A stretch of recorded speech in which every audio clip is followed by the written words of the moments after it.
VocalEye Almost Live Zoom. Morag, You're a Long-Time Deid. Hosted by Amy Amantea, with special guest Pedro Augusto Meza. Welcome to this Almost Live event by VocalEye. My name is Amy Amantea. My pronouns are she, her, and I'm the Associate Director for VocalEye. I'm your host for these Almost Live events, and I'm a member of the blind community. And as I do every week, I think it's important for us to acknowledge and to send our thanks to all of the folks who have put their money into VocalEye, who've put their testimonials, who've come here week after week, who've watched us on our YouTube channels. It's really so lovely to share space with you all. It's the highlight of my week. Honestly, it is. So a big shout out and a big thank you to folks who've made contributions in all sorts of different ways to VocalEye and what we do here in the Almost Live space and what we do in live theater and arts and culture spaces in the Metro Vancouver and Victoria area. So thank you very much for all of that. There's always going to be a donation link posted in the chat if you feel like you have capacity. It also gets circulated in the various emails and newsletters and stuff that go around, and it can be found on our website as well. So you're not obligated to donate, but you may know somebody in your life who's like, hey, this always happens to me. Hey, you got a birthday? What would you like for your birthday? And I say, make a contribution. If you happen to be watching our lovely Almost Live event this evening on our YouTube channel, there's a couple of things that you can do to support VocalEye. You can click over to that hover and subscribe and like buttons and just like activate them. Hover and activate, like and subscribe. That would really help us. And tonight we have a special land acknowledgement. So I am going to offer this evening the beginning of the land acknowledgement that I typically do as I customize them each week. So I'm acknowledging that we're broadcasting to you from the traditional and stolen lands of the Coast Salish peoples, in particular the Squamish, the Musqueam, and the Tsleil-Waututh peoples. And as we transition into our feature presentation this evening, there's a beautiful land acknowledgement and little performance piece that we thought we would like to spotlight this evening in order to make space for other voices, community voices, and to treat you all to something that that you may not experience all the time. So that it will be happening as part of our presentation this evening. So stay tuned for that, and you'll hear from me again next week with another land acknowledgement. And a big welcome back to another Wednesday. It's May the 10th, 2023. Tonight, we're proud to offer you our Almost Live event number 120. Gosh, I wonder what we do when we hit 200. We have a little bit of time, but that's going to be a big number. 120 tonight. The title of our presentation this evening is Morag, You're a Long-Time Deid. I like that. I wish I had a better Scottish accent, but I do not. And as we get ready to share tonight's presentation, I want to bring in our special guest this evening. We've got Pedro Augusto Meza, who is the company's photographer, and Pedro's joining us in the space. So welcome to you. Is your screen right there? There's another block on my screen. Welcome. How are you this evening? Hi everybody. I'm really good. Thank you for having me. Really excited to share this piece of work in this space this evening and learn a little bit about you. So I loosely said that you are the company's photographer, but I'm sure there's much more to you than that. Would you like to give us a little bit of background about who you are artistically and how you got involved in this project? For sure. My name is Pedro Augusto, which you actually pronounced beautifully. Thank you. I tried. My pronouns are he, they, and I come from Tijuana, Mexico. I've been living in Vancouver for about a year and a half now, and I'm an interdisciplinary artist. I work in photography and film, and I also did performing in theater and lighting design and like all things theater. As in theater, you always have to play so many roles. Right? Yes. Yeah. And so I've done that my whole life, and I'm really happy to be here. I got involved with the show because I was working in a terrible show that shall go unnamed. And I love that. The show that shall not be named. Yeah. And Claire was also working in that show, and they were doing front of house, and I was doing box office. We ran into one another and we talked about how terrible the show was, and that led into talking about theater and talking about life and talking about songs. And then they said, I have this show coming up, it's going to be great. And we started chatting on that, and the way that we can reinterpret the songs of our ancestors and messages that are no longer good for us to learn as well. They never really were good, but now we are aware that they weren't good. Right. And then just like that, we started chatting and we became friends, and they said, I want you in my show. And then here I am. That's awesome. Okay, so and just I mean, folks will meet Claire in a moment when we hit play, but can you just give us a little bit of context as to who Claire is? Absolutely. Claire Love Wilson is this wonderful, incredible human who is so talented. They work in theater and they also work in music, and they also do production work for keeping a lot of shows and festivals around. They're currently working with Touchstone Theater, who's one of the companies that help produce Morag, and they are the creator and the star of Morag, the center and the heart completely of the show. It's based on their real life story, and yeah, they're just wonderful. Yeah. It's so interesting when we have work that's based on our lived experience, on our real life stories, right? As writers, performers, it's nice to bring in some representation, some authentic representation of different stories, which is one of the things I'm really interested in work like this is. And we've had other works that are similar in that they are sort of writer performer centered, and so we get to learn so much about a human, which is really nice. And you don't get that when you go to your standard sort of cookie box out of the typical theater show that is somebody's script or a reinterpretation of a script that's been around for 400 years or something like that. So not that they don't have value, but it's a very different experience. So I'm really excited to get into that. Okay, so you are involved in Morag. How do you have any concept, Pedro, of how long Morag has been in development? Like how long Claire had been working on it? And Yeah. So Morag was first. Claire did this tour in her grand travel quest to search themselves and to find their roots and to find the story of their grandmother, and went to Scotland. And in Scotland, started kind of playing with the idea of putting the show together. And the development of the show was very serendipitous. Once Claire was at this pub, and then she fell, and the person that caught them was Peter, who's the director of the show, the co-director and co-creator of the show. And they started chatting about this idea and started developing it long distance. And it took about 7 years to get into this production. It got grants to be a workshop. It then got grants to, the script wasn't working as well, and so they redid the whole script. And then it became a presentation for a festival, then a presentation for the Push Festival that was pushed back, and then eventually, because of the pandemic, and then it was paused for a while and then came back as this show. And now it actually might come back for another run, but it's sort of still in the works. okay. So local folks in the area may get a chance to be in person. May. We'll see.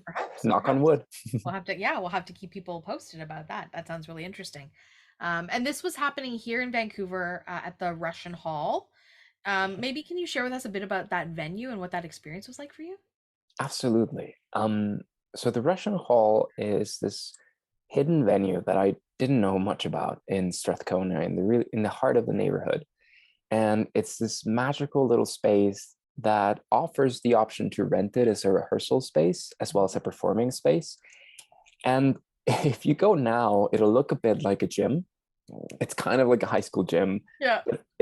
But then as the rehearsal process took place in there, it kind of became our home for the duration of the production. The musicians would have their instruments there. They'd rehearse there. All of our encounters were there. We did a bunch of different activities and things led by our Squamish cultural leader and consultant, Dennis Joseph, who you'll meet later today. And the venue in itself got transformed into a whole other thing. Blad, who was our technician genius, transformed it and mounted a bunch of lights and robotics and things to change it into what you'll experience in a bit. And it's this old, but still really strong and really heartwarming space with beautiful acoustics. And it was just a joy to be there for sure. Oh, that's great. And I know that we'll talk to some of our folks in the space. We're gonna do a little bit of an intermission because there's some audience participation in terms of dance in this show, about roughly about 50 minutes in. And we'll pause and we'll bring in Shawn and Kristy, who are community members who were at the show, to sort of talk a little bit about that. So that's your heads up, friends, that there'll be this little sort of intermission in the space. But I'm curious about the setup of the room, because there is no description for this piece. There's integrated description, and so folks may not sort of have this real great understanding of how the room is set up and where the audience is in relation to the musicians and Claire and that kind of thing. So maybe I can ask you to just sort of break that down a little bit. Absolutely. So imagine this big high school gym, and then on the floor, we made a big X with rows of chairs and tables, and these tables had lamps that would change color depending on the scene and would be part of the lighting. And so in these rows, you'd be sitting there, having a drink, a kombucha, which we have plenty. And then in the rows in between, it was kind of like an X-shaped rows. Right at the center was the piano, which is a central piece of the story. And another one of the rows was a drum kit with a live musician who would be playing drums, a pad to create all kinds of beats, and also synths, and a guitar. And there's this beautiful song that they sing and then play, which is Sally, the musical director, and an incredibly talented person.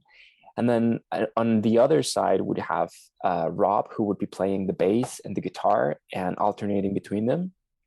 And then kind of all around, you'll hear Steven, who would play piano, mandolin, accordion, and it's the actor that's playing the grandparent in the story. And so they all kind of interweaved all around, and we ended up using the entire space except for the area that's kind of commonly designated as a stage. That was only used for like one number, but the rest of it was really in between the audience, and Claire would talk directly to you, and there would be interaction and participation, as we'll see. Yeah.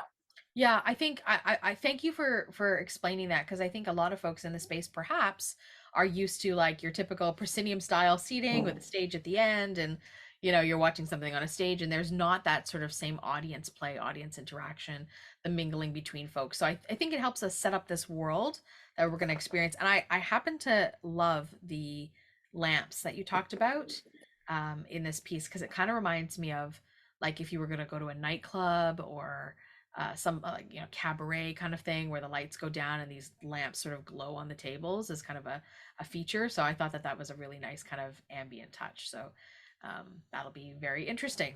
So there's a pre-show introduction to sort of introduce us to the world that we're in, and we're going to play that in a moment. But we have a photo of yours that we're going to keep up while we're playing. So maybe what I'll do is I'll get Rick to bring up that photo, and maybe you can describe it to us, Pedro, because I think it would be nice to hear from your perspective what it looks like. So let's get Rick to bring up that photo. Give him a moment. Sounds good. Yeah.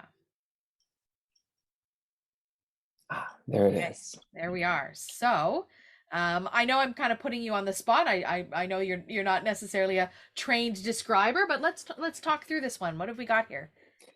So we have a close-up portrait of Claire. It's just their face, female presenting white person with short hair. Their hair is brown with little hints of gray here and there.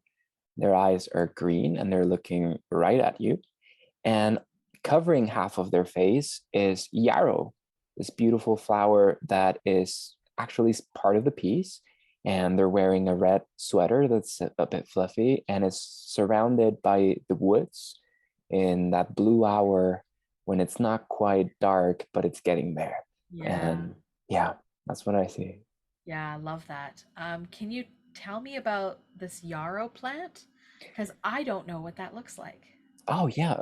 So it's very long. It's elongated and green. The stem is green and elongated, but the flowers themselves are kind of like little snowflakes patched and spread all over. So it's little bits of white, and it's a medicinal Scottish plant that actually grows here in Vancouver. Really? Yeah. I had no idea. Yeah, it helps with scarring for tissue whenever you get a cut, and you can also turn it into a tincture for the winter. Oh, I love this. Very cool. Thank you for sharing that. It's quite a beautiful photo, and it really resonated with me when you said that Claire's sort of staring right back at us, because I think from my vantage point on my computer, um, if I got just a little bit closer, I would be nose to nose with Claire. Mm. And so we would be right at eye level. And it's, can you maybe just describe to me what Claire's gaze is? Claire's There's a gaze. sentiment or an emotion there that maybe you can share? Yes. Claire's gaze, I feel like it's inviting me into this world, but at the same time, there's this grand wisdom in their eyes. It's a compassion and a wisdom inviting me into this magical land. I think that is a brilliant little button. So thank you for that. All right, my friend. So we're going to say goodbye to you just for the moment. And we're going to play the audio introduction and then transition into Morag, you're a long time Deid. Enjoy the show. Thank Enjoy you. the show, everyone. Hello, my name is Claire Love Wilson, and I am the co-creator, co-producer, and lead performer of this show. Morag, you're a long time Deid. The story of the piece goes as follows. Morag's death left a silence in her place. When her granddaughter, Sam, that's me in the show, inherits her piano, she also inherits the mystery of Morag's story. An intimate letter composed of fragmented Scottish ballads leads Sam to uncover Morag's possible queerness. In piecing together Morag's history through their shared Scottish musical heritage, Sam discovers a voice of her own. This show is an interdisciplinary collaboration where theater meets storytelling and music. It's not a musical or an opera, since character speech is not sung, but it is also not really a concert, since it tells a story through the music. It's a story about what to do with our cultural heritage, and is told mainly through the music by interweaving intimate storytelling alongside and within the live music. It's more than a gig performance, since the drama unfolds through what we hear, and the way traditional Scottish ballads are recomposed live on stage gives the songs an innovative spin, but at the same time advances my character Sam's journey on how to deal with the heritage of her grandmother's silent story. The show moves from this intimate communal listening experience into a roaring participatory dance ritual inspired by Scottish ceilidh dancing. The show takes place at the Russian Hall. If you need someone to pick you up at a nearby bus stop on Hastings or Pryor, let us know. When you walk into the lobby, there will be an upright piano right next to the door to the hall on the right side. In the back left corner, there is a chill-out zone. You can visit at any time during the show if you need a break. The washrooms are downstairs, the staircase is on the left, and so is the elevator and a nook with the box office. When you walk into the hall to go see the show, there will be a bar on the left. From there, I play the first scene. You can buy drinks at the bar before or after the show, and during intermission. The rest of the hall is set up cabaret style, with 4 sections of small round tables surrounded by 3 chairs. My 3 fellow performers, or musicians, sit with their guitars, basses, and drum kit on the tables amongst the audience. There are string lights hanging above us throughout the hall. Most of the performance takes place in an open space in the center of the room where a microphone hangs from the ceiling.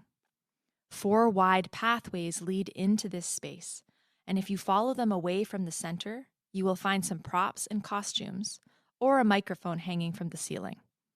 There is a stage, but the red velvet curtains stay closed. It is used only by the band during the ceilidh dancing, and I performed the last song there. In this show, the piano is almost like a character of its own. It constantly gets wheeled back from the end of the pathways to the middle and back again. This can take a minute, which is why there is sometimes a longer pause. Throughout the show, I play different characters. I lead you through the evening as the character of Sam. I am an androgynous-looking queer woman in her late 20s. I am wearing a blue velvet jumpsuit with yellow polka dot leather boots. When Sam imagines her grandmother, she starts to become her by putting on a white polka dot collar. She also changes her hair to a 60s weavy fringe when she impersonates her grandmother Morag. Sam tries to imagine what Jessica, or Jess, the woman who has sent her this piano, is like. As Jess, I sound like this. There is a black tuxedo jacket that represents Jess. Sometimes Sam wears the jacket and becomes Jess. Other times, Sam talks to the jacket or pretends the sleeves play the piano. In the second half, the tuxedo jacket gets turned inside out to reveal its silk lining with a bright and busy red-orange pattern with a sequin border. Then the jacket represents a character called the Queen of Heaven. At one point in the show, after we have invited the audience to dance, I sit on top of the piano holding a stack of family pictures. On every photo, one person has been erased. I start throwing them on the floor, then walk around and give them to people or put them on their tables. So if I give you something during the show, it will be one of those pictures. At one point in the show, after we have invited the audience to dance, I sit on top of the piano holding a stack of family pictures. On every photo, one person has been erased. I start throwing them on the floor, then walk around and give them to people or put them on their tables. So if I give you something during the show, it will be one of those pictures. In the second half of the show, I find an old medical report that I ask some audience members to help me read. If I approach you and you want to help me read the medical report, I can say the lines into your ear and then you can read the lines into the mic. If you don't want to read the report into the mic, you can tell me no and that you don't want to. That's enough from me. I would love for you to meet the other performers in this show. My name is Rob Thompson, and I'm the tall guy wearing a blue and white striped shirt with dark blue trousers. I'm the sound designer and a musician in this show, playing the bass, the guitar, and operating the loop pedals. We use looping to create music and soundscapes live on stage, but also to allow Sam to play out scenes as two characters. I do have a small role, the doctor. I put on a white lab coat and say 3 lines during Sam's call with her grandfather. In this show, nothing is hidden. Me and the other musicians are sitting amongst the audience. Our instruments, the cables, and microphones are visibly part of the setup. So you might be sitting next to me playing electric bass guitar, Sally playing the drums, or Steve singing. I might brush past you when I'm running to the other end of the hall to operate loop pedals. Hi, my name's Steve Charles. I'm medium height and athletic build, and I have wild ginger hair and a beard for the show. I'm wearing a beige shirt and trousers. And in this show, I play a musician and act a couple different parts. And you'll probably hear me play piano, guitar, mandolin, accordion, and the keytar at various points. So the first character I play is Sam's grandfather. As you can tell, Sam's grandfather is Scottish, and he wears a brown corduroy cap and a blue cardigan. And he has a complicated relationship with Sammy, and he moves quite slow because he's not a wee spring chicken anymore. The second character, and that's his voice, more or less. And the second character I play is a very energetic Cayley caller.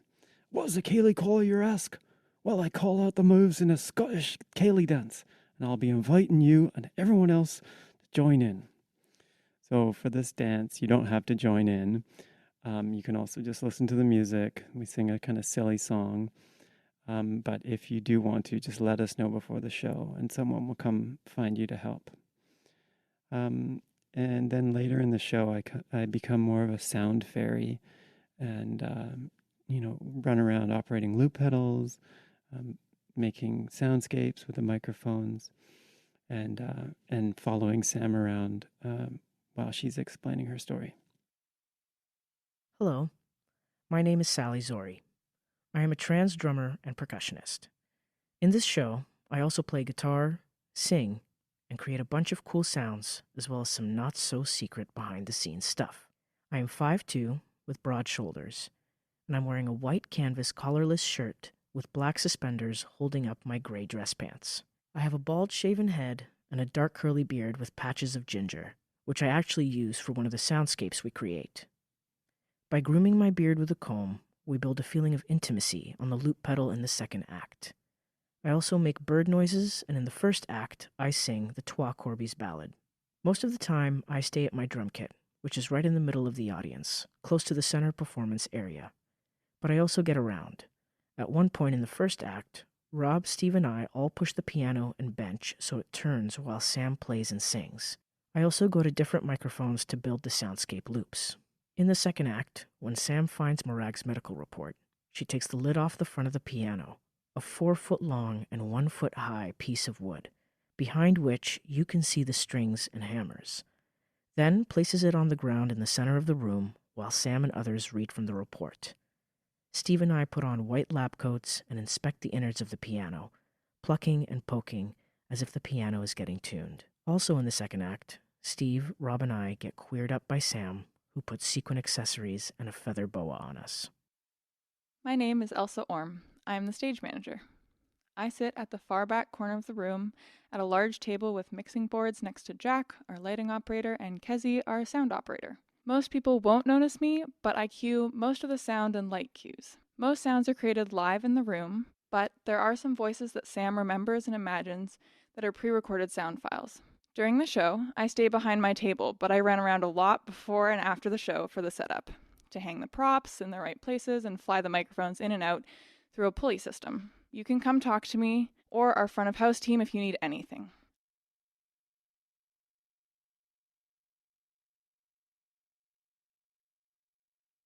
Good evening, everyone.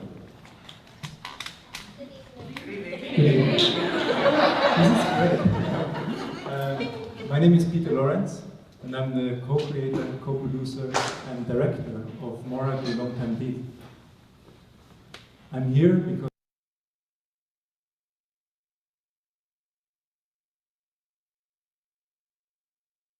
about 8 years ago, in a club in Scotland, in Glasgow, somebody was dancing in front of me, slipped, and fell, and I caught him. And this person was cleared. Since then I've been invited to come here to work on the piece. And this has brought me all the way from Berlin here to this stolen, occupied and unceded territories of the Musqueam, Squamish and Tsleil-Waututh First Nations. Being here has made me realize physically that colonization is not just another chapter in our history books, but an ongoing, cruel daily practice.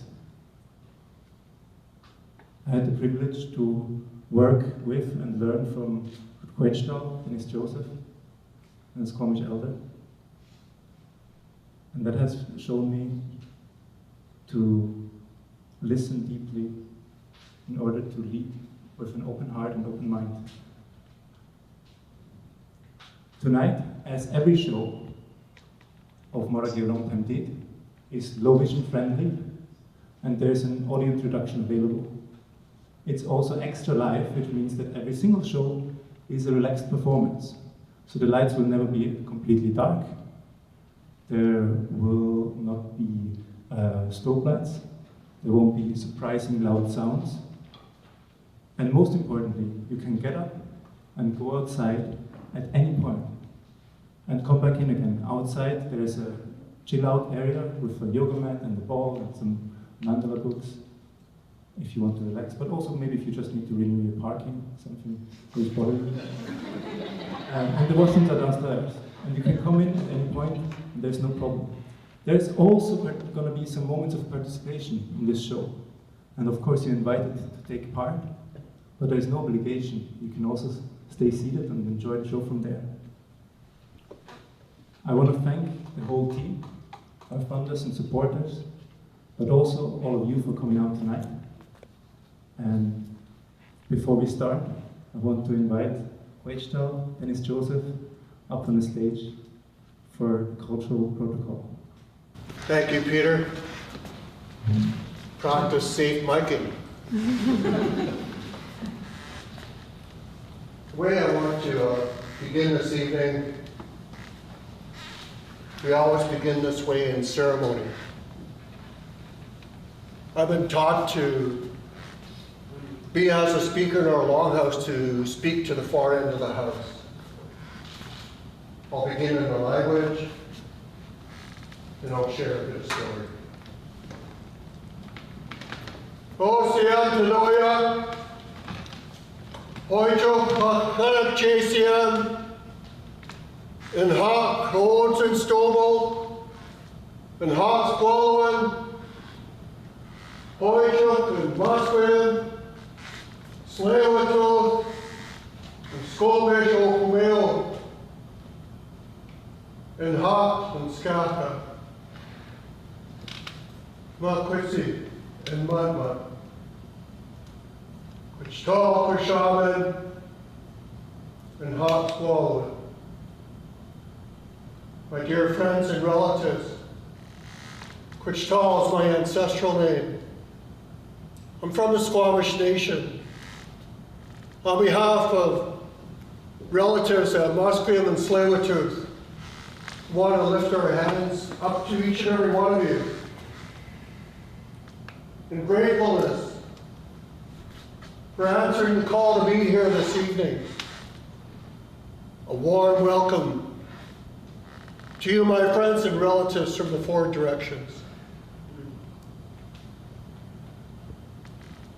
I also want to explain I gave thanks to all of our ancestors. When I speak in our longhouse, the elders told me you not only welcome people that are physically here, you're welcoming all of our ancestors to be with us, to help us along. And at the end of the night, at the end of the ceremony, we can chase them home so we can all have a good sleep. Quichtal is my ancestral name, and I heard this name from my great granny. As a young boy, she told me the story of Quichtal, and when I was 27, my uncle, who carried the name, passed it on to me. This beautiful great granny was at least 108, more likely 116 when she left us, based on her historical memory. A beautiful lady who would shoo us into the room and tell us many stories. Speak Squamish like you heard me begin. One of her famous stories I heard as a young boy, she rarely left the house as she got older, but she wanted to travel to visit relatives. She got into a taxi and she was speaking Squamish to the driver. And the driver got quite upset with her and said, "Why don't you speak English?" And she said, "Why don't you speak Squamish?" Oh, I love that lady.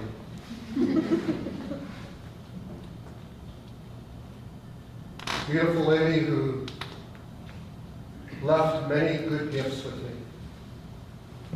She said, all of humanity has a song.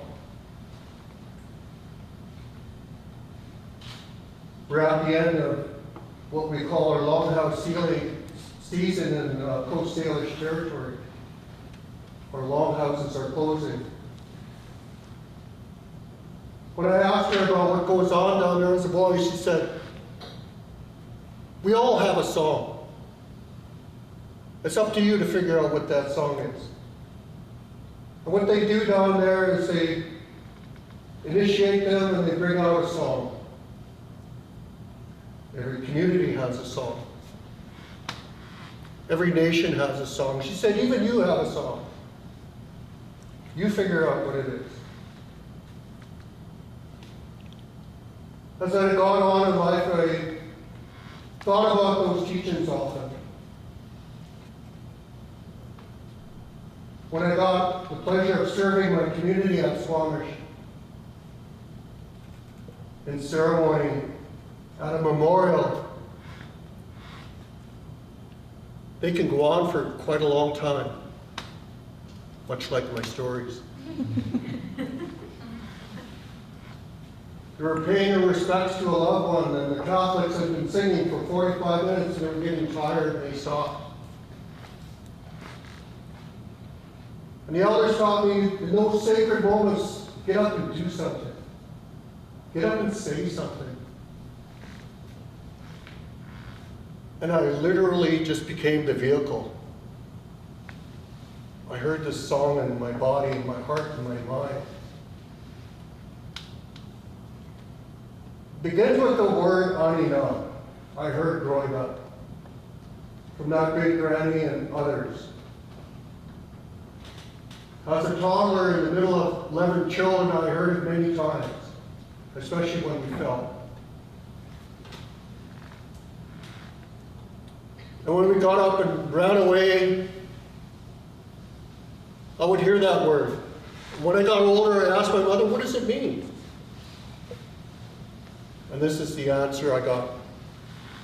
We all fall in life. And it's up to you to get up. But every once in a while, we say that word to help keep your soul, your spirit together. We have all collectively come through a tough time these last few years. And I want to dedicate it to you and bless this evening, the creators of this evening. Thank you for allowing me to be a part of this work, to welcome your kind hearts. Anina will address the Creator, Chasia, Tisha Okumeo, Mother Earth, Sata, or aunties, and Mudmud, our children. Anina.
come on, good stage.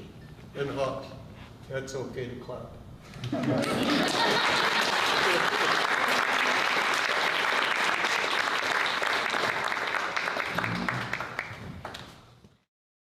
Due to copyright restrictions, this featured presentation has not been recorded. Please check below for more information, including links to the material if it is hosted elsewhere. That's where we're going to take our intermission. We're going to bring Shawn and Kristy into the space because this is when they get the audience to come in and dance. So if we've got Shawn and Kristy, I don't know if you have your camera on so we can spotlight you or just hear you. Wonderful. Then I'm not the only face in the square. And we've got Pedro standing by just if we have some questions about any of the description stuff. Shawn, it's so funny. You are disappearing because you've got a Zoom background. So you're like a ghost in a shadow. It's quite funny. Hey, you can't make me disappear. He's got the head in the clouds. Got the head in the clouds. I love it. Yeah. So you all were there that night. We were there for every stage of this. We were working as low vision consultants with let's talk about that part at the Q&A. Okay. Because we only have 5 minutes now, right? Right. But let's talk about this moment in this story where you all are invited to dance. What was that like? What happened in that moment? Well, that was pretty interesting, actually, because I was partnered up with Annika's roommate, who is totally deaf, and me being totally blind. And Annika was giving me instructions verbally and him instructions in sign language all at the same time. Okay. So it was quite a feat of multitasking. I can imagine. What was that? Paired up with someone. I was paired up with Pedro, wasn't I? Wasn't I paired up with you, Pedro? Or was it Peter? I think it was Peter. Or maybe it was Peter.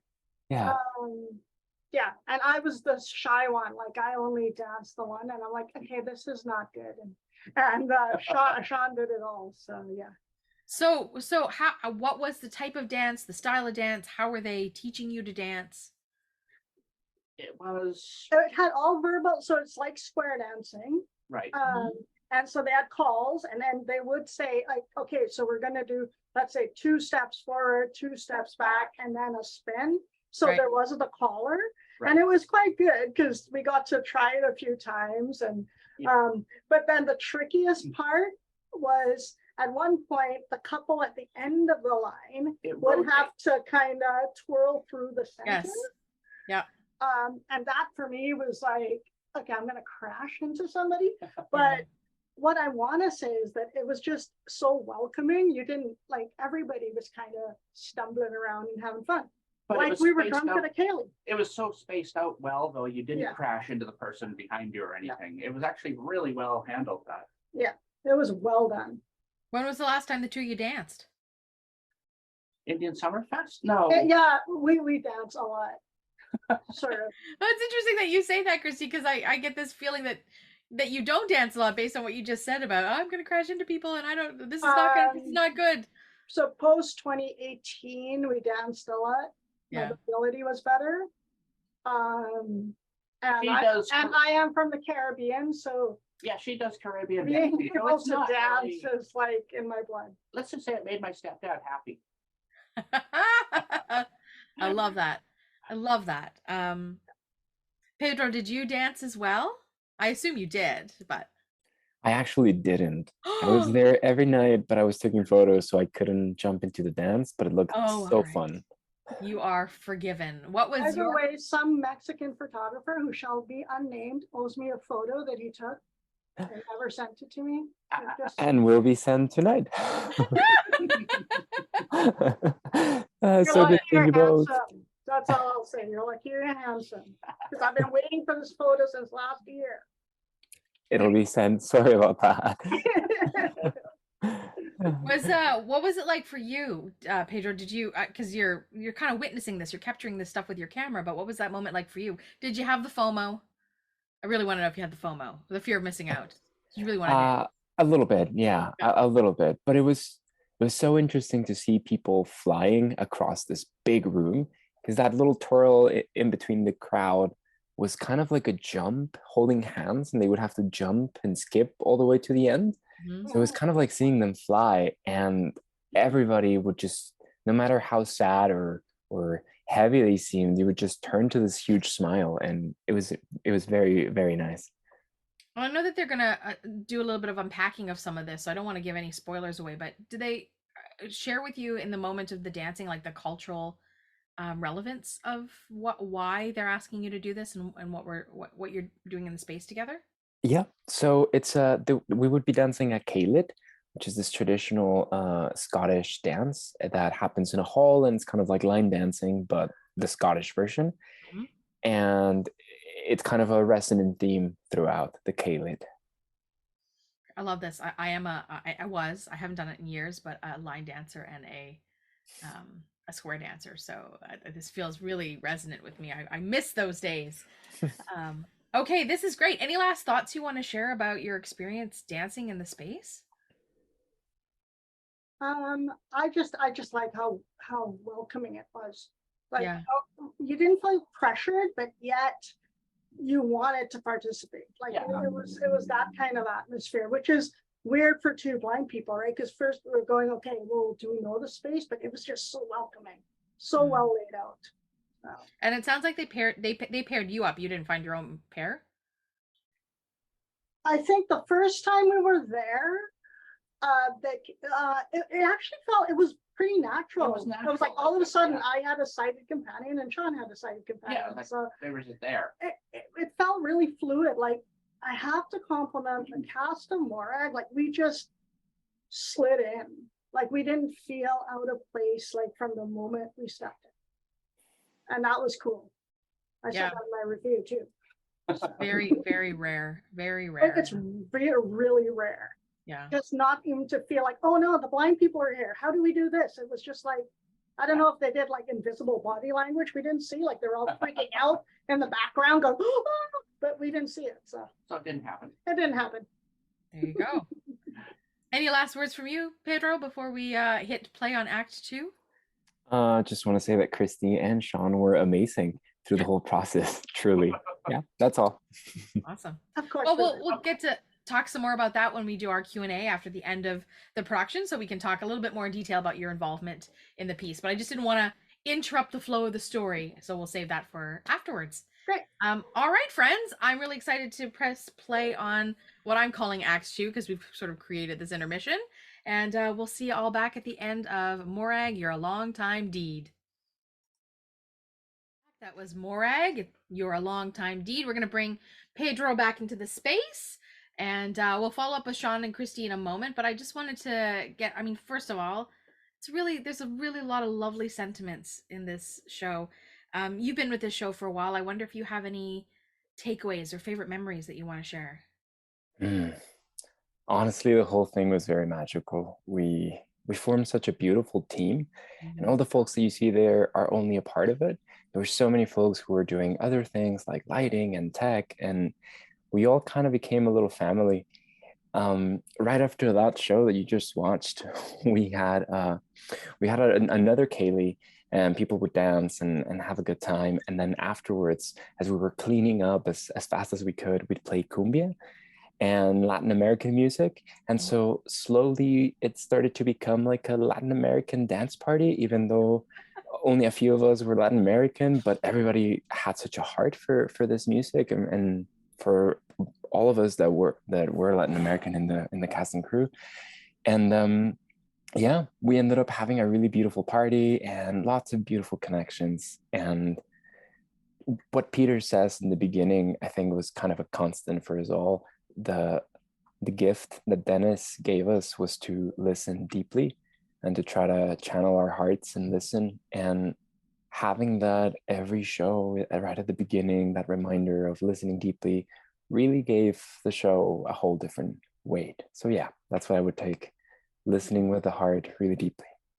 I love that. Thank you for sharing that. I want to talk a little bit about the looping of the music and the audio effects. Do you know a lot about this process? Because looping might be a term that's new for some folks. So maybe you can, because we're often hearing like little bits of sound effects in the background and wondering, how do those fit in, right? So can you maybe just unpack what that means, just in case folks are unfamiliar with what looping is? For sure. So the performers had two pedals, like guitar pedals, and the looping pedal, what it does is that it registers a specific sound and then it loops it around and around, like it plays it back and forth, back and forth.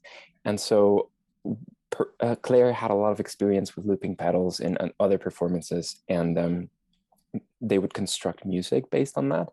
But in Morag, with Rob and Sally sort of taking in, Rob designed the sound, and they started to create in the space, sort of throw ideas of how to complement the songs that were already written and the soundscape of Morag. And so they started having these like soundscape sessions that were fascinating, where they would record things like Sally scratching their beard and doing bird noises and all that stuff.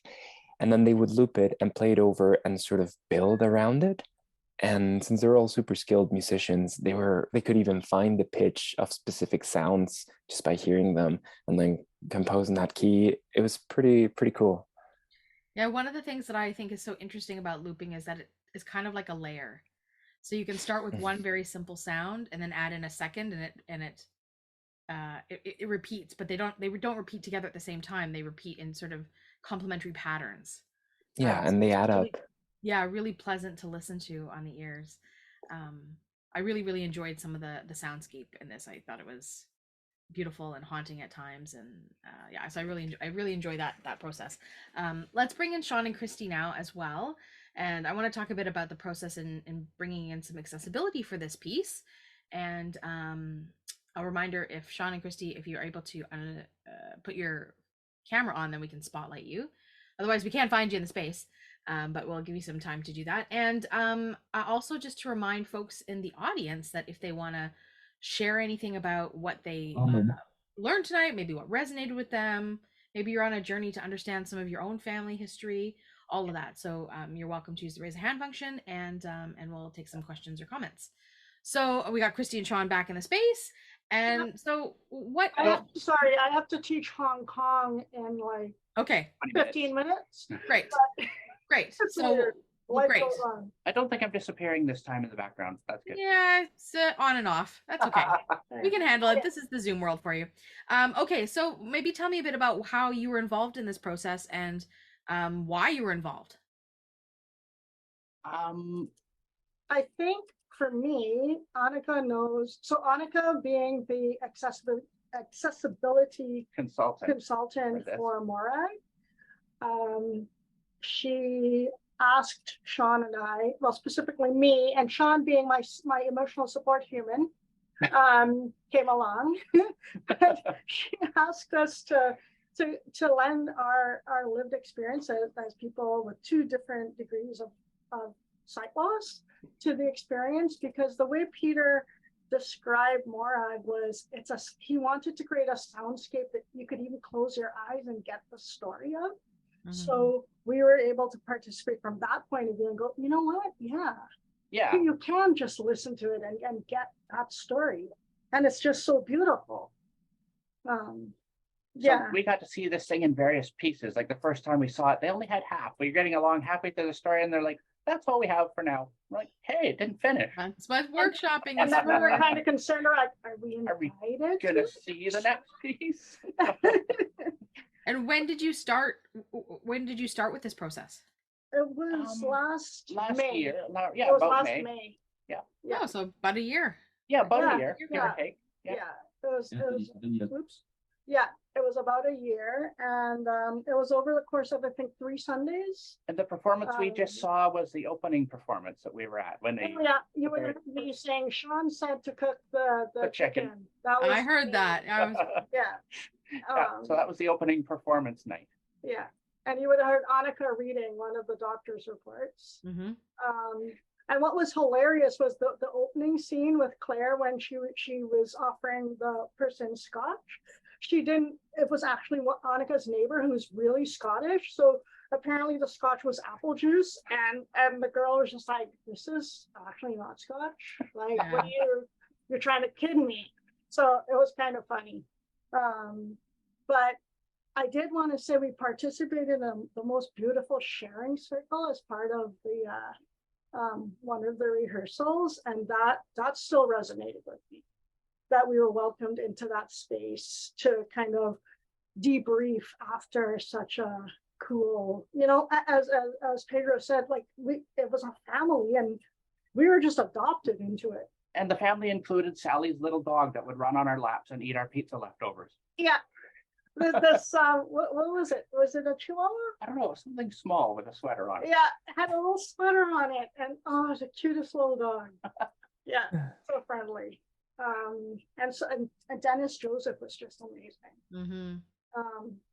As the indigenous consultant. I don't know if I'm using the right term, but yeah, it was a great process to be involved in. Yeah, it was interesting seeing a play being constructed like that. Yeah, we came in one night and they were all eating Indian food, and they're like, "Yeah, come on, eat here, rice and dal," and we're like, okay, thank you.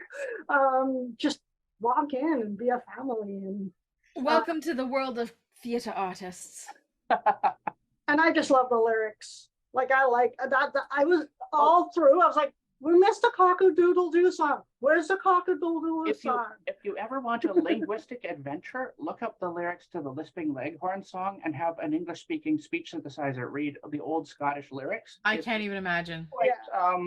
Yeah, a lot of interpreting you have to do there. I can't even imagine. But the song does exist. It was a real track. I wish more people with vision loss had taken the leap and come out to enjoy it, because the cast of Morag did everything they could to make it accessible. Like, we will pick you up at a bus stop. We have intro notes. Like, yes, I guess I don't know if it went out with a lot of notice, maybe 2 weeks notice. Yeah, maybe. So maybe next time, I guess we could try for more hopefully notice. They run the show again, maybe. But as I've said on this channel more than once, take a leap, people. Take a leap and enjoy, and just try out stuff you haven't tried before. Otherwise, you'll never know if you enjoy it. Yeah, it takes a lot of community outreach to get folks to come from any equity-seeking group, oftentimes, to come to shows. You can't just sort of advertise it, and you gotta build community. So it's it's also a two-way street. I mean, we can do community outreach, but then the audience members have to actually go, you know what? If they'll meet me at a bus stop, let me go. Yeah. Let me try, right? Yeah. So it is a two-way street. Like, not everything can come to you on Zoom. I mean, we wish, but it was so much fun just going out and sitting amongst the people, right? Yeah, not every day you see a piano trundling by your table. It's not the type of thing you normally see move in a play.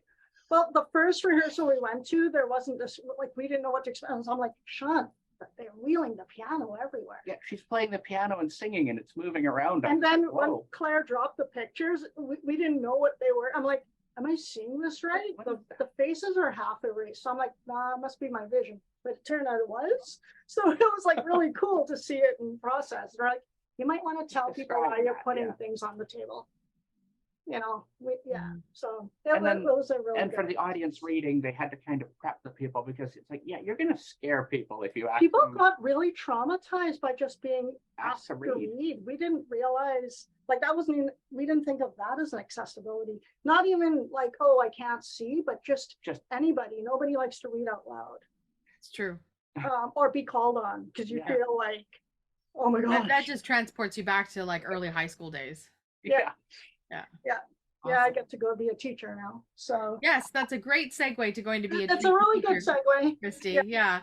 All right. Well, have a lovely night. Enjoy your Shawn can stick around, and you know, he knows all about the technology and that. But yeah. And Mr. Pedro, my photo, please. Thank you. I've sent it to Annika. It should arrive to you very shortly. Oh, thank you. You're very welcome. I love my photos, and you know me, I like to shout out people on social channels. So move out of my way, Shawn. Okay. Thank you. Awesome. We've got a hand from Nancy. So Nancy, why don't you go ahead and unmute yourself and share your question or your comment, and then we'll take a hand from Lori. We'll give Nancy a moment here. Yeah. Audio now unmuted. Mute my audio button. You can hear me? Yes, Nancy, we can hear you. I really enjoyed it. It was nice to see Shawn and Kristy. Diana and Doug left. And about the chicken and everything else. The sound system was awesome. And it's nice to see when they were dancing, did they get to sing to the music too, or they were just dancing, doing steps? And did they have to dress up too? That's a question. I wasn't there, Nancy. So, Pedro, the question is, were folks dressed up to do this dance, or were they singing along? Yes. When the performers start doing the chicken song reinterpreted, they first came out with a costume, and then Claire would slowly queer their costume more and more. So it would add like suspenders that were really glittery, or a boa of feathers, all kinds of stuff to make it a little more queer. And then the folks who were dancing, they would just come in their normal clothes, what they would wear to the theater. But the performers would change costumes and like put on a specific hat or a specific vest or something that would connect us to this character, this new character coming in. Awesome. Can I answer your question, Nancy? Yes, thank you. Wonderful. My pleasure. Laurie has a hand. Audio now unmuted. Well, I want to say I enjoyed the music because I like Irish and Scottish music. So it was really, I was tapping my foot quite a bit while she was singing and everything this evening. So, but I've never seen a performance where you hear things moving around all the time. It's very different. Because I've been to a lot of plays and everything, and I've never have seen this going on. Does that distract the performers, seeing everything moving while they're performing? Actually, Claire and the performers really worked on this specific point. Claire, we were actually talking about this last night. She said to me, the thing that I enjoy the most in musical theater is transitions. So they really wanted to hone in on the work of transitions so that they would be very seamless. So as they were moving things around, the actors were connecting. And so Claire, for example, would be playing the piano and singing a song. And the folks that were moving the piano, that were Sally and Steve, they'd be gazing into each other's eyes, they'd be connecting with Claire, they would be interacting, helping them with the mic and with other things. So they kind of interweaved it into this big, beautiful choreography that would never lose its rhythm. And that was really, really epic to witness. That must take a long time to learn how to do that, because I know I would get distracted. Yeah, they definitely had to rehearse it over and over again. It was a very long process, but totally worth it. Well, thank you. It was a great performance. I think, Laurie, too, what's also interesting about this is that there was opportunity for the audience to respond. Hand now lowered. So there's a different level of distraction because you're inviting a certain level of participation, as opposed to when you set up your theater in a way where we're told to be quiet and not to move around and whatnot, and then you feel like bad if you have to get up and go to the bathroom or leave the theater or whatever's happening. So a lot of theater artists are practicing these more inclusive spaces, just that everybody has an opportunity to do what they need to do to be comfortable. Yeah, every performance was a relaxed performance, Mm-hmm. so people could get up and leave at any time. And right outside, Annika set up this beautiful chill zone where Mm-hmm. people could go and do mandalas and breathe through some of the harder themes of the show. And a couple of folks actually had to get up and leave at some point, and that's totally okay. Yeah. Yeah, it's a very common practice in relaxed performance. And one of the other things I actually quite enjoy in some performances when they have active listeners available. So not necessarily trained counselors, although in some spaces, depending on the content, that could be, but somebody there that's just there to simply listen to you should you have difficulty with some of the content. Maybe it impacts you personally in a way. So so all sorts of things that we're doing to try and make our spaces inclusive for folks, which is really nice to see. Hand from Megan. There we go, Megan. Give Megan a moment to unmute. Sorry about that. I really loved the whole thing, especially the music. It felt so Celtic, so Scottish. I loved it. And especially the Queen of Heaven and the fairies, it felt so spiritual or Wiccan or pagan in a way. It felt like I wanted to go back there again, you know, because I love Scotland, and I love the haggis that she talked about, because I've actually had 4 helpings of it when I was there. It was so good. I loved it, and it's really cool, especially the Queen of Heaven. What is that? Is that like Wicca or pagan or you know, the Queen of Heaven and the fairies? What did that entail in that Morag, the good deed? I honestly don't know the answer to that. Sorry. Yeah, sorry about that. I think it's a symbolic image that Claire chose specifically, but I don't know where it comes from. Sorry about that. It's an interesting thought, considering I think it comes from Scotland, from the UK. You know, the Queen of Heaven, the Celtic era. It you know, might and the be. fairies, the Queen of Heaven. It sounds very almost like Wiccan in a way. Yeah, Claire's really connected with all things Celtic, so it actually might be that. Sounds like something that is very possible. Wow, that's awesome. Oh my gosh, it's amazing. Especially when she talks about the Queen of Heaven. That's awesome. Well, thanks, Megan, for sharing your thoughts. Appreciate You're it. welcome. Awesome. There we go, friends. That's as a wrap, as they say. But Pedro, before we, send you off for your evening, I wonder if you might want to get involved in a prize draw giveaway this evening. Oh, yeah, that sounds really fun, for sure. Yeah.